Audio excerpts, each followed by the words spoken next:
Braden, and we've come down to Cooranbong Park where there's been a lot of construction activity over the last few months. On site I've found Kate. Kate, what is your role? Hi Braden, I'm the Senior Development Manager with Johnson Property Group, and I'm looking after delivery of this sporting facility which will become a council asset once it's completed, and it's part of our developer contributions associated with the Cooranbong Park subdivision. In some simple terms, what is it that you're actually building? So we've got sports fields, playing courts, clubhouse, playground upgrade, car parking facilities. Why don't we go have a look? That sounds great.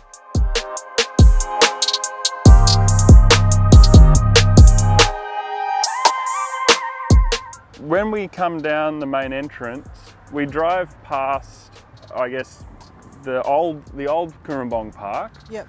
Are you doing any works in there?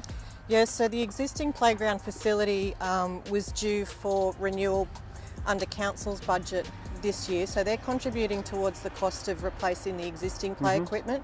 We've also got to expand the playground, which we're doubling the footprint of it a bit further over into the park.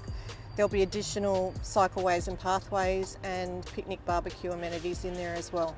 Okay, so the swings that I grew up playing on, you're replacing them? Yes. Yeah. And are you redoing like the slides and that sort of stuff? Or? Yeah, so that unit there will get replaced in its entirety, and then there'll be some additional play equipment that comes in as well. And do you know what that new stuff is? Yeah, so we've got a big tall climbing net, we've got some water play activity, and there'll be some public art, hopefully some playable public art elements in there as well. Oh, cool. Thanks.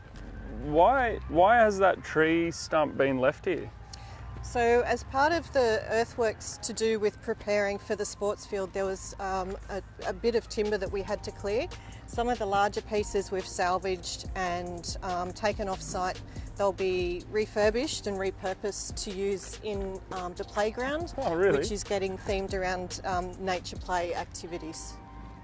So that's really cool. Is that something that you've done before? No, it is something that we're seeing a lot of schools replacing plastic-based play equipment out for nature-based play equipment. It gives more sensory outcomes from what we can understand. Yeah, wow. That sounds really cool. Yeah, it's exciting. I'm going to be happy to see the finished product. Are you happy to confess, Kate, I see around Cooranbong Park a lot of sandstone, and I'm looking at it again here. Is it an addiction, or are these blocks serving a purpose? The blocks serve two purposes. Visually they're, we think, a better aesthetic outcome than the typical bollard and cable vehicle barriers. Yep. But that is essentially the purpose of them. They are a vehicle barrier to stop cars from going from this car parking area over into the environmental conservation zone. Okay.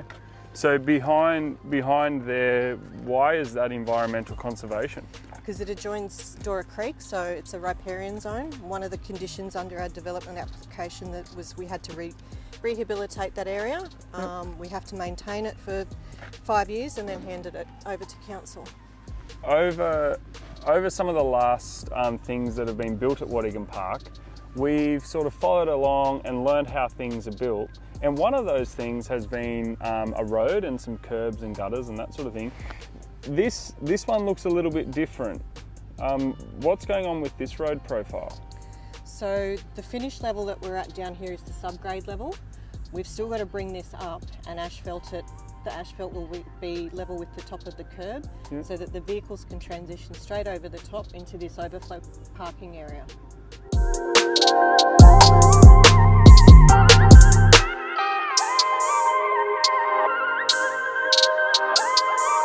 Coming out of the car park, we're met by a super wide footpath. So all of our shared pathways throughout the Cooranbong Park projects are 2.5 metres wide to allow for shared pedestrian and cycleway use.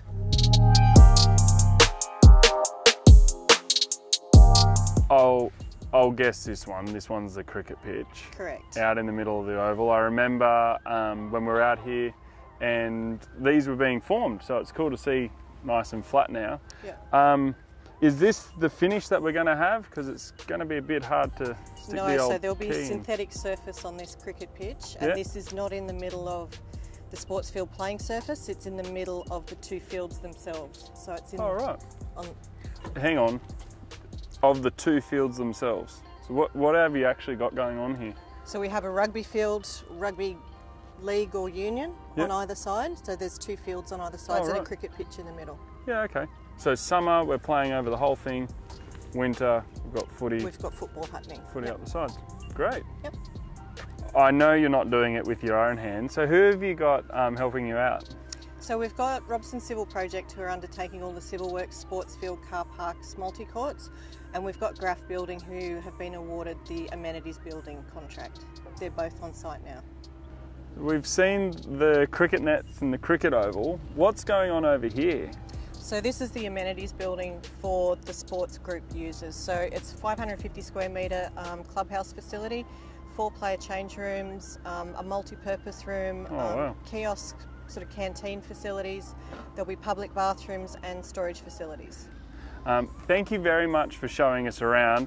I'm sure that you must be quite busy, so we won't hold you much longer. But something I am dying to know is, when do you think that this will actually be finished?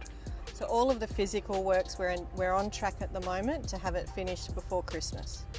That sounds really exciting. Can't wait to be using some of the things you're building. Thanks, Braden.